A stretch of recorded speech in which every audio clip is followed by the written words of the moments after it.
किसी गांव में रतन सिंह नाम का एक सेठ अपनी पत्नी के साथ रहता था। उसका एक ही बेटा था जो व्यापार के काम से परदेश गया हुआ था। गांव के लोग सेठ के पास अपनी समस्याएं लेकर आते। रतन सिंह गांव का सेठ होने के साथ अक्लमंद भी था, इसलिए उसको लोगों की समस्याएं सुलझाने में बहुत आनंद आता था। उसको इस बात से खुशी होती थी कि लोग उसकी अक्लमंदी को पहचानते थे और मानते भी थे। एक दिन की बात है, एक बूढ़ा आदमी सेठ जी के पास आया और बोला, सेठ जी, मेहरबानी करके मेरी मदद कीजिए। मेरे पड़ोसी ने मेरी बकरियां चुरा ली हैं। सेठ जी ने उसकी बातें ध्यान से सुनी, फिर पूछा, ठीक है, पर ये बताओ कि तुम्हारी परेशानी क्या है। सेठ जी, मेरी परेशानी यह है कि मेरे पड़ोसी ने मेरी बकरियां चुरा ली है। मैं एक गरीब आदमी हूँ और इतना गरीब हूँ कि मैं उसके बदले में और बकरियां नहीं खरीद सकता। सेठ जी ने पड़ोसी से पूछा, और तुमको इसके बारे में क्या कहना है। सेठ जी, मुझे नहीं मालूम कि यह आदमी क्या कह रहा है। मेरे पास बहुत सारी बकरियां हैं, पर उनमें से कोई भी बकरी इनकी नहीं है। इस बात का फैसला करना आसान नहीं था। सेठ जी को ऐसे मामले सुलझाने में बहुत अच्छा लगता था। उसने कहा, मैं तुम लोगों का एक इम्तिहान लेता हूँ। जो भी वह इम्तिहान पास कर लेगा वही बकरियों का मालिक होगा। मैं जानना चाहता हूँ कि इस दुनिया में सबसे ज्यादा तेज चीज क्या है। जब तक तुम लोग इस सवाल का जवाब न ढूंढ लो, यहाँ वापस मत आना। दोनों लोग सिर हिलाते हुए अपने अपने घर चले गए। अब इस बात का जवाब कौन दे सकता था। उस बूढ़े आदमी की एक बेटी थी, जिया। वह जितनी सुंदर थी उतनी ही अक्लमंद भी थी। बुढ़ा जब घर वापस आया तो सेठ जी का सवाल उसने अपनी बेटी से पूछा। तुरंत ही उसने अपने पिता के कान में कुछ फुसफुसाया जो उस सेठ को खुश कर सकता था। अगली सुबह ही वह बुढ़ा सेठ के घर की तरफ रवाना हुआ। सेठ ने जब बूढ़े को देखा तो वह आश्चर्य में पड़ गया और बोला, अरे, क्या तुमको मेरे सवाल का जवाब मिल गया।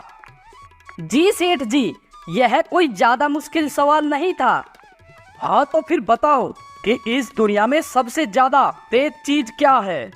सेठ जी, समय। वह हमारे पास कभी भी काफी नहीं होता। यह हमेशा ही बहुत जल्दी चला जाता है और हमारी पकड़ में नहीं आता। जो हम करना चाहते हैं उसके लिए हमारे पास कभी भी समय काफी नहीं होता। बुढ़े के इस जवाब से तो सेठ भी चौकन्ना रह गया, क्योंकि उसको तो अपने आप पर भी यकीन नहीं था कि वह खुद भी इस सवाल का जवाब दे सकता था। उसने बुढ़े से पूछा, इस सवाल के जवाब में तुम्हारी किसने सहायता की। किसने बताया तुमको। किसी ने नहीं सेठ जी, ये मेरे अपने शब्द हैं। मुझे किसी ने कुछ नहीं बताया।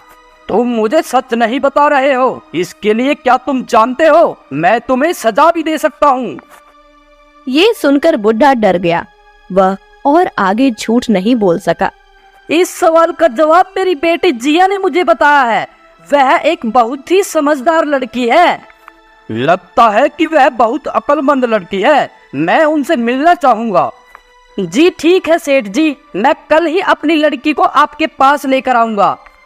अगले दिन ही वह बुढ़ा अपनी बेटी को सेठ जी के पास ले आया। सेठ जी तो पहले ही उसकी अक्लमंदी का सिक्का मान गया था और उसको देखकर तो वह उसकी सुंदरता का भी सिक्का मान गया और बोला, तुम बहुत अक्लमंद हो और साथ में सुंदर भी। यह मेरे लिए बड़ी इज्जत की बात होगी अगर तुम मेरे बेटे के साथ शादी कर लो। जिया ने जवाब दिया, सेठ जी, यह बात बोलकर तो आपने मेरे घर की इज्जत ही बढ़ा दी। हालांकि सेठ जी इस बात से बहुत खुश था कि उसको इतनी सुंदर और अक्लमंद बहू मिल जाएगी, पर वह उससे डरा हुआ भी बहुत था, क्योंकि वह वाकई बहुत अक्लमंद थी। वह नहीं चाहता था कि वह उसके पास आने वाले मामलों में दखल दे। वह अपनी इज्जत को, जो उसको अपनी अक्लमंदी की वजह से मिली हुई थी, किसी से बांटना नहीं चाहता था, अपनी पत्नी से भी नहीं। सो सेठ जी ने उससे कहा, जो कुछ भी मेरे घर में है वह सब तुम्हारा है, पर तुम्हारे लिए मेरे घर में बस एक ही नियम होगा कि तुम मेरे सामने आए हुए मामलों में कोई दखलंदाजी नहीं दोगी। अगर तुमने यह नियम तोड़ा तो मैं तुमको तुम्हारे पिता के घर भेज दूंगा। जी ठीक है, आप जैसा बोलोगे मैं वही करूँगी। कुछ दिन के बाद जब सेठ जी का लड़का व्यापार करके परदेश से अपने घर आया तो सेठ जी ने अपने लड़के की शादी जिया से कर दी। कुछ समय तक तो सब ठीक चलता रहा। सेठ जी के पास लोग अपने मामले लेकर आते और वह उनको सुलझाते और जिया अपने घर के काम में लगी रहती। अक्सर वह सेठ जी के फैसलों को ठीक ही मानती थी। एक दिन सेठ जी ने दो लड़कों को एक पहेली दी जो अपनी भेड़ों पर लड़ रहे थे। जो सचमुच में भेड़ का मालिक था, वह लड़का उस पहेली को लेकर बहुत परेशान था। यह सब देखकर जिया से रहा नहीं गया। उसने उस लड़के से पूछा, भैया तुम इतने परेशान क्यों हो? सेठ जी ने मुझे बिल्कुल ही नामुमकिन काम दे रखा है। उसने हमें एक एक अंडा दिया है और कहा है जो कोई इस अंडे के बच्चे को मुझे सुबह लाकर दिखाएगा, भेड़ें उसी की होंगी। जिया जानती थी कि उसको उस लड़के की सहायता नहीं करनी चाहिए, पर इसका हल बहुत ही साफ था और वह लड़का उस काम को लेकर वाकई बहुत परेशान था। तो वह उसको उसके काम का हल बताए बिना न रह सकी। उसने लड़के से कहा, सेठ जी के पास थोड़ा सा चावल लेकर जाओ और उससे कहो कि वह उस चावल को आज ही बो दे, ताकि तुम कल सुबह उस अंडे में से निकले बच्चे को वह मुलायम ताजा चावल खिला सको। उसको भी पता चल जाएगा कि एक दिन में चावल उगाना उतना ही नामुमकिन है जितना आज के अंडों में से सुबह चूजे का निकलना।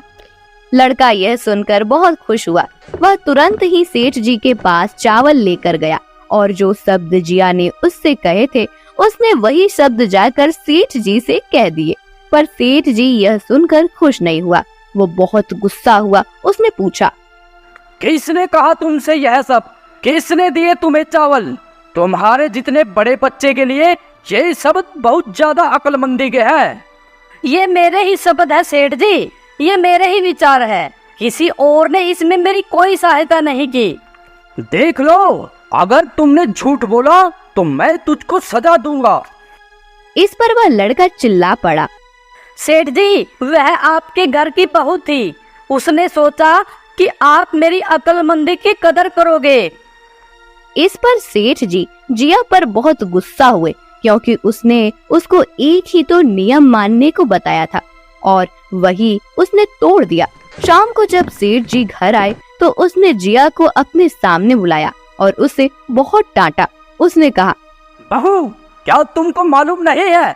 मैंने तुमको केवल एक ही नियम मानने के लिए कहा था और वह भी तुमने नहीं माना। जाओ, अब तुम अपने पिता के घर चली जाओ। सेठ जी की पत्नी बोली, जी, इस तरह से बहू को घर से बाहर निकाल दोगे तो लोग हमारे बारे में क्या कहेंगे?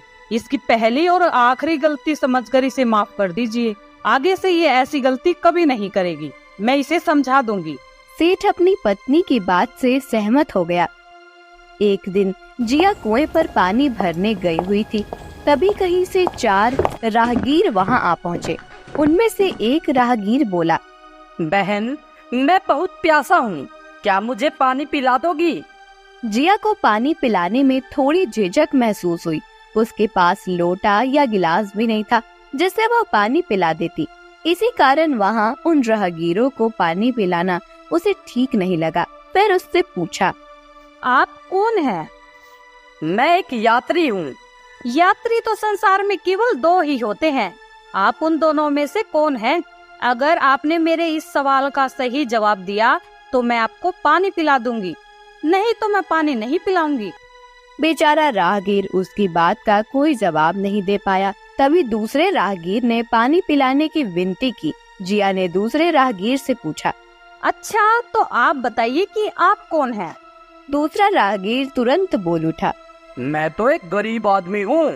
भैया, गरीब तो केवल 2 ही होते हैं। आप उनमें से कौन हैं? प्रश्न सुनकर दूसरा राहगीर चकरा गया। उसको कोई जवाब नहीं सूझा तो वह चुपचाप हट गया। तीसरा राहगीर बोला, बहन, मुझे बहुत प्यास लगी है। ईश्वर के लिए तुम मुझे पानी पिला दो। अब आप कौन हैं? बहन, मैं तो एक अनपढ़ गवार हूँ। अरे भाई, अनपढ़ गवार तो इस संसार में 2 ही होते हैं। आप उनमें से कौन हैं? बेचारा तीसरा राहगीर भी कुछ बोल नहीं पाया। अंत में चौथा राहगीर आगे आया और बोला, बहन, मेहरबानी करके मुझे पानी पिला दे। प्यासे को पानी पिलाना तो बड़े पुण्य का काम होता है। आप कौन है? बहन, मैं तो बड़ा ही मूर्ख हूँ। मूर्ख तो संसार में केवल 2 ही होते हैं, आप उनमें से कौन है? वह बेचारा भी उसके प्रश्न का उत्तर नहीं दे सका। चारों पानी पिए बगैर ही वहाँ से जाने लगे तो जिया बोली, यहाँ से थोड़ी ही दूर मेरा घर है, आप लोग कृपया वही चलिए, मैं आप लोगों को पानी पिला दूंगी। चारों राहगीर उसके घर की तरफ चल पड़े। जिया ने पानी का घड़ा उठाया और छोटे रास्ते से अपने घर पहुंच गई। इतने में वे चारों राहगीर उसके घर पहुंच गए। जिया ने उन सभी को पानी पिलाया। पानी पीने के बाद वे राहगीर अपनी राह पर चल पड़े। उसी समय उसका पति भी अपने घर आ गया, जो व्यापार के काम से विदेश गया हुआ था। उसने चारों राहगीरों को अपने घर से बाहर निकलता देख लिया। ये सब देखकर उसे बड़ा दुख हुआ। वह सोचने लगा, मैं तो व्यापार करने के लिए परदेश जाता हूँ और यह मेरी गैर हाजिरी में पराये मर्दों को घर बुलाती है। इसे तो मेरी लिहाज नहीं है। यह सब देखकर अगर मैं चुप रह गया तो आगे से इसकी हिम्मत और बढ़ जाएगी। मेरे पीछे से न जाने क्या क्या करती होगी। फिर एक बात और भी है, बीमारी कोई अपने आप ठीक नहीं होती, उसके लिए वैद्य के पास जाना पड़ता है। क्यों ना इसका फैसला पिताजी पर ही छोड़ दूं।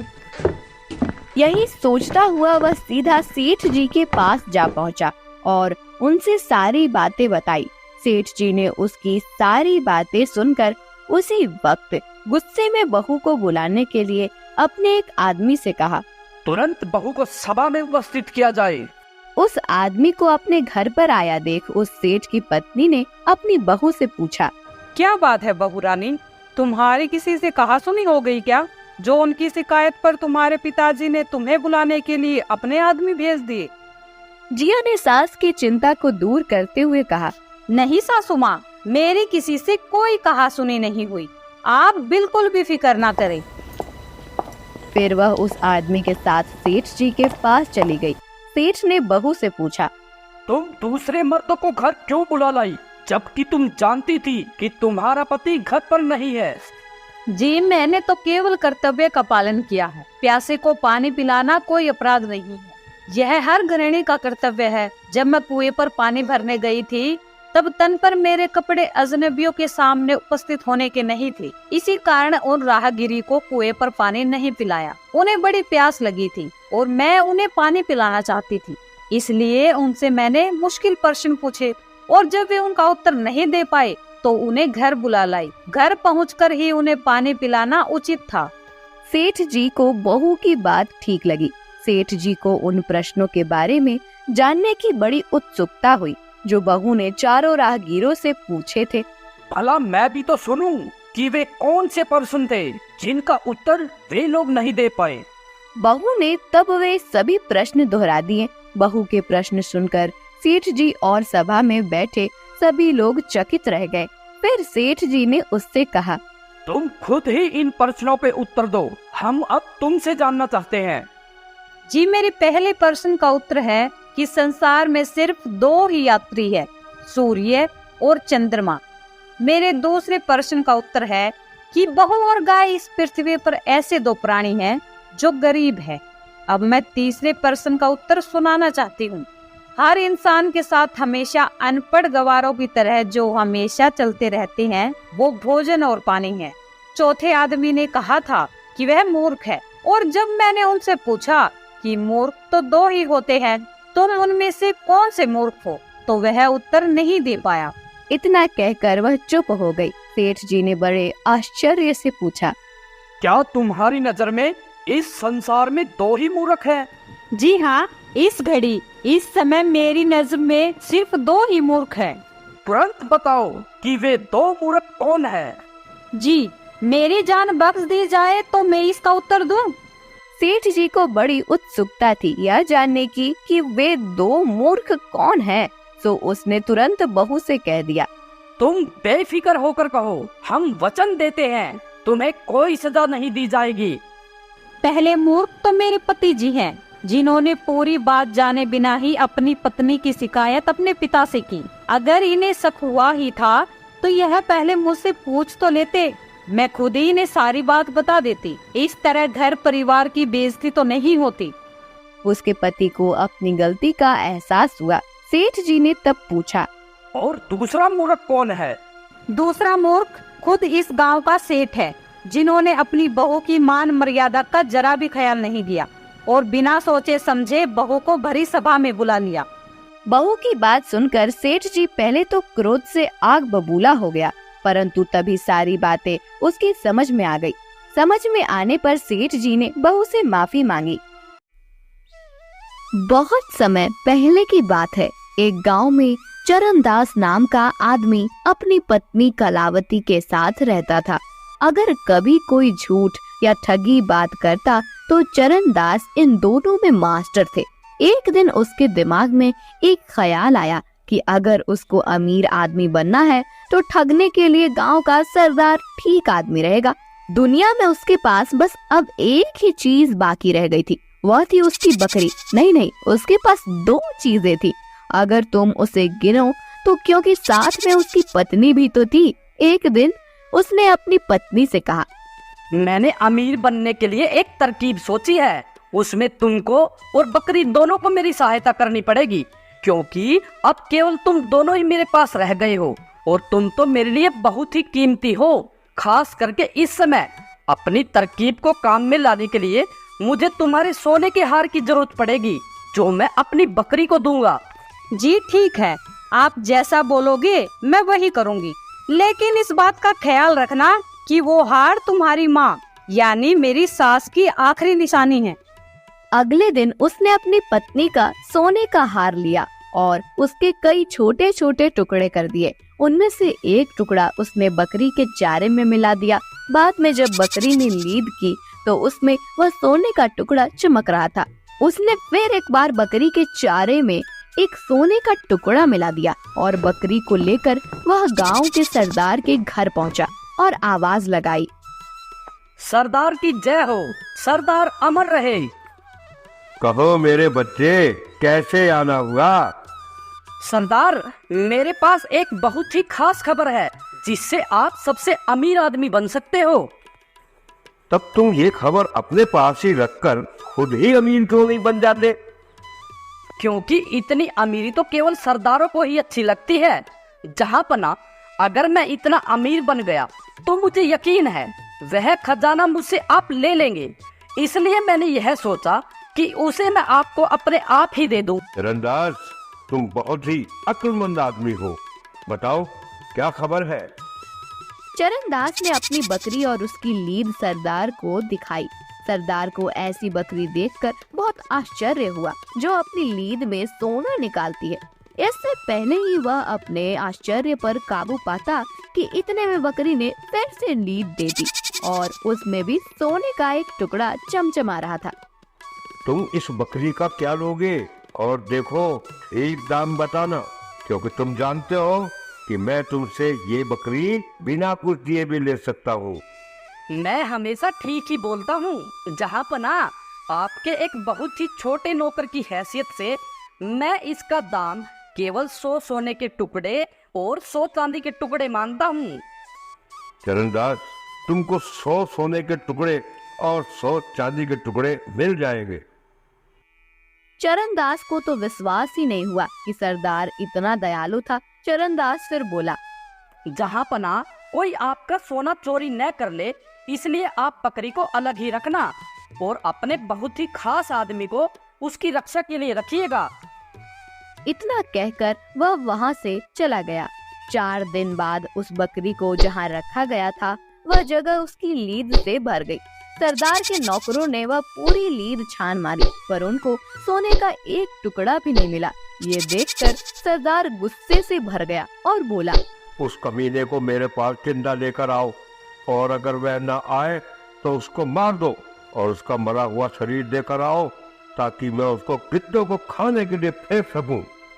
चरणदास तो इसके लिए पहले से ही तैयार था, क्योंकि उसको मालूम था कि सरदार उसको बुलाएगा, क्योंकि उस बकरी की लीद में सोना तो निकलना ही नहीं था। उसने अपनी पत्नी को अपना प्लान पहले से ही बता दिया। कलावती, जब हम सरदार के पास जाएंगे, जो कुछ भी मैं तुमसे कहूँ उस हर बात पर बहस करना और उसको काटना। इस तरह हम आपस में लड़ेंगे और वहाँ से आके मैं देख लूंगा। जी ठीक है, आप जैसा बोलोगे मैं वही करूंगी। उसने एक थैली में खून जैसा लाल रंग लिया और अपनी पत्नी के पेट पर बांध दिया। जैसे ही सरदार के आदमी उसके पास आए, उसने अपनी पत्नी को भी साथ लिया और उनके साथ चल दिया। सरदार के घर आकर चरणदास ने सलाम किया और बोला, सरदार की जय हो, सरदार अमर रहे। जहाँ पना, आपने मुझे बुलाया। चरणदास, तुमने तो कहा था कि तुम्हारी बकरी अपनी लीड में सोना निकालती है। मैंने उसको तुम्हारे कहे अनुसार 4 दिन तक एक अकेली जगह में रखा, पर मुझे उसकी लीड में सोने का एक टुकड़ा भी नहीं मिला। जहाँ पना, पर मैंने तो आपसे यह केवल कहा नहीं था, बल्कि करके भी दिखाया था। उसकी पत्नी बोली, सरदार, इसने आपको धोखा दिया था। बकरी की लीद से कोई सोना वोना नहीं निकलता। चरणदास चिल्लाया। चुप रह झूठी। कलावती ने भी जवाब में कहा, तुम झूठे हो। चरणदास ने गुस्सा होने का बहाना करते हुए अपनी पत्नी को बहुत डांटा। फिर उसने अपना छोटा सा चाकू निकाला, उसके पेट पर लिपटा हुआ वह थैला काट दिया। इससे इस थैले में भरा सारा खून फर्श पर बिखर गया और उसकी पत्नी जमीन पर गिर पड़ी। यह देखकर सरदार चिल्लाया, तुमने अपनी पत्नी को मार दिया। आपने मुझे बुलाया था ना? क्यों बुलाया था? जल्दी बताइए, ताकि मैं अपनी पत्नी को फिर से जिंदा कर सकूं। सरदार ये सब देखकर परेशान था। वह बोला, तुमने अभी अभी एक इतना बड़ा जुर्म किया है और तुम मुझसे पूछ रहे हो कि मैंने तुमको यहाँ क्यों बुलाया।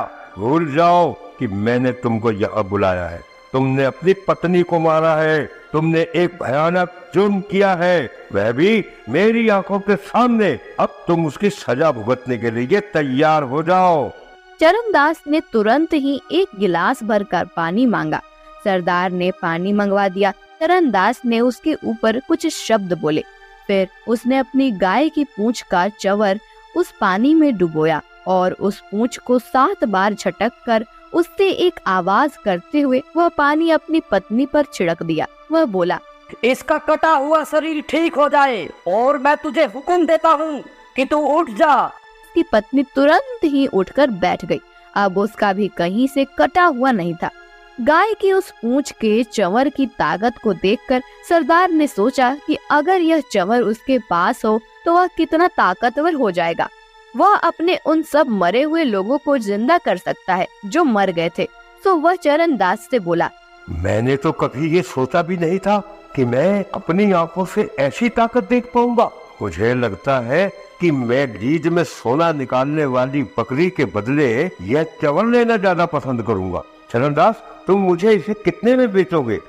जहाँ पना, मुझे यकीन है कि आप जानते हैं यह चंवर इस बकरी से कहीं ज्यादा कीमती है, पर मैं आपको इसे 200 सोने के टुकड़े और 200 चांदी के टुकड़े में दे दूंगा। सरदार ने उस चंवर के दाम चरणदास को दे दिए और वह चंवर उससे ले लिया। एक दिन जब सरदार अपने सलाहकारों के साथ खा पी रहे थे तो उसी समय उसकी एक पत्नी वहां और खाना रखने के लिए आई। तो उसने उन लोगों से कहा, मैं पहले अपनी पत्नी को मार दूंगा और फिर इसे जिंदा करूंगा। तुरंत ही उसने अपनी पत्नी को पकड़कर जमीन पर गिरा दिया और उसका गला काट दिया। उसका एक सलाहकार ये देखकर घबरा गया और चीख पड़ा, सरदार, यह आपने क्या किया? आपने तो उन्हें मार ही दिया। ठीक है, अब हम खाना खाते हैं और पीते हैं। बाद में मैं इसको जल्द ही जिंदा कर दूंगा। पर उसके सलाहकारों को तो चिंता हो रही थी। उन्होंने सरदार को उसे जल्दी ही जिंदा करने को कहा। सरदार ने तब वह चंवर पानी से भरे ग्लास में डुबोया और चरणदास की तरह कुछ शब्द बोले। फिर उसने चंवर को 7 बार हवा में हिलाया और उसका पानी अपनी पत्नी के शरीर पर छिड़क दिया। उसने उसको हुक्म दिया कि वह उठ जाए, पर वह तो वहीं की वहीं पड़ी रही, हिली भी नहीं वहाँ से।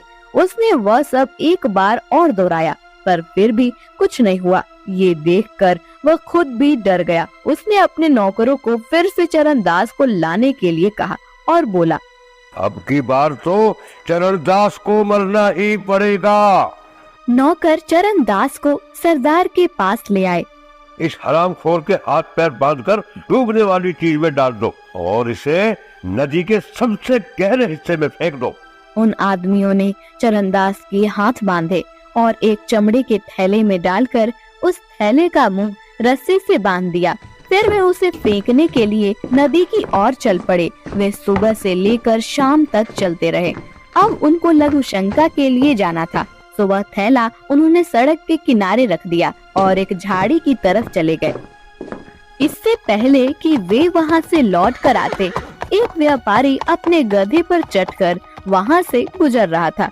चरणदास को कुछ आवाज आई तो वह थैले में से बोला, मेहरबानी करके कोई मेरी मदद करो, मुझे सोना चांदी नहीं चाहिए। सरदार अपनी जिंदगी बचाने के लिए मुझे अपना खजाना देना चाहता है, पर मुझे उसका कोई खजाना वजाना नहीं चाहिए। मैं गरीब ही ठीक हूँ। तुम पागल हो गए हो क्या? अरे हर आदमी अमीर होना चाहता है और तुम कह रहे हो कि तुम गरीब ही ठीक हो। हाँ, मैं ठीक कह रहा हूँ। वह खजाना तुम ले लो। यह पैसा मेरे लिए हमेशा से ही एक परेशानी रहा है। तुम मुझे खोल दो और तुम मेरी जगह इस थैले में बैठ जाओ। मुझे वह खजाना नहीं चाहिए, वह खजाना तुम ले लो। उस आदमी ने तुरंत ही वह थैला खोला, चरणदास को बाहर निकाला और खुद उस थैले में बंद हो गया। चरणदास उस आदमी के गधे पर बैठकर वहां से चला गया। कुछ ही देर में सरदार के आदमी लघु शंका से वापस आ गए। उन्होंने वह थैला उठाया और उसे उठाकर चल दिए। उनमें से एक बोला, आखिर चरणदास तुम हमारे हाथ लग ही गए। अब तुम किसी को धोखा नहीं दे पाओगे। हम तुम्हें अब नदी में फेंक देंगे।